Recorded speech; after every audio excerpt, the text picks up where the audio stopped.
Rashid Mohamed Mtima. Ajiandae Mheshimiwa Vagi Maulid Kiaratu. Mheshimiwa Mwenyekiti, nikushukuru wewe kwa kunipa nafasi ya kuchangia hoja hii ya ofisi ya Waziri Mkuu. Pia nimshukuru Mwenyezi Mungu kwa kuniwezesha kuwa mbele yako hapa na kuweza kutoa mawazo yangu kwa ajili ya hii hoja ambayo iko mbele yetu. Mheshimiwa Mwenyekiti, mimi nilikuwa nataka nichangie katika maeneo kadhaa. Moja ni eneo la Wizara ya Kazi, Ajira na Mahusiano.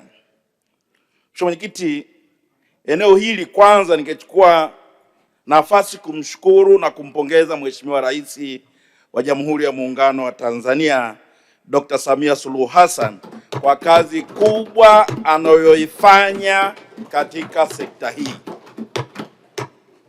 Mheshimiwa Mwenyekiti, ni declare interest. Mimi kwa miaka 10 nilikuwa katibu wa chama cha wafanyakazi wa serikali za mitaa Tanzania. Kwa nimeona namna anavyowashika mkono wafanyakazi. Nimepitia taarifa hii.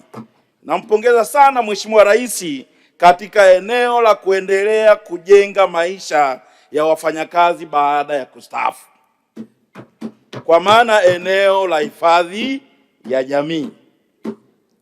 Mheshimiwa Rais ametatua tatizo ambalo lilikuwa linafanya wafanyakazi wakose amani baada ya kumaliza kazi. Na hapa niseme swala la serikali hii ya awamu ya sita kuamua kuweza kulipa deni lile la pre-99 la michango ya watumishi ambao hawakuchangia huko mwanzo kabla ya kuanzisha mfuko wa PSPF ambayo ilifika trilioni 4.7. Lakini Mheshimiwa Rais aliyopewa tu kijiti hiki kwa mara ya kwanza alilipa trilioni 2.15 kwa non cash bond. Lakini sasa hivi Mheshimiwa Mwenyekiti, ukiangalia katika thamani ya mfuko huu wa utumishi wa umma umefika trilioni 13.9 baada ya kumaliza deni hili la pre-99. Hili namshukuru sana Mheshimiwa Rais, nampongeza sana. Lakini Mheshimiwa Mwenyekiti, napenda tena kumpongeza Waziri Mkuu ambayo wizara hii iko chini yake na Waziri wa Kazi, ndugu yangu Mheshimiwa Sangu. Nimeona ameanza vizuri. Mimi nimekaa kwenye sekta hii kwa miaka 10.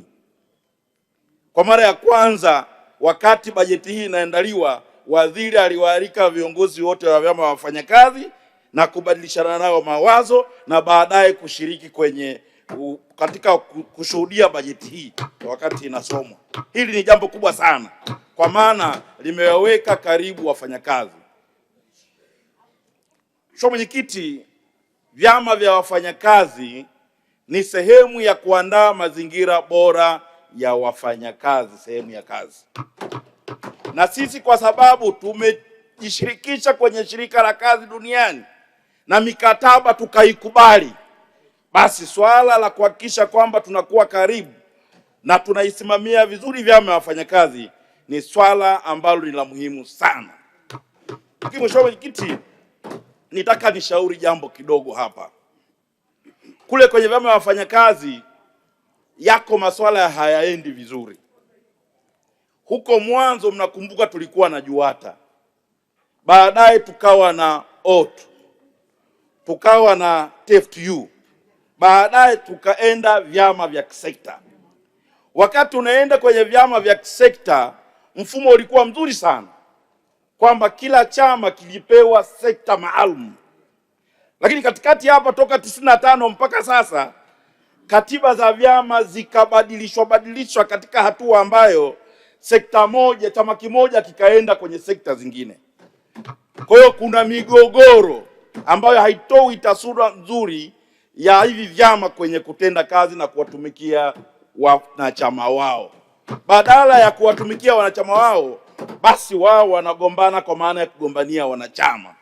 na hasa ni chama kinachoshughulikia serikali za mitaa na kile ambacho kinashughulikia wafanyakazi wa serikali kuu. Wanagombania sana wafanyakazi wa sekta ya afya.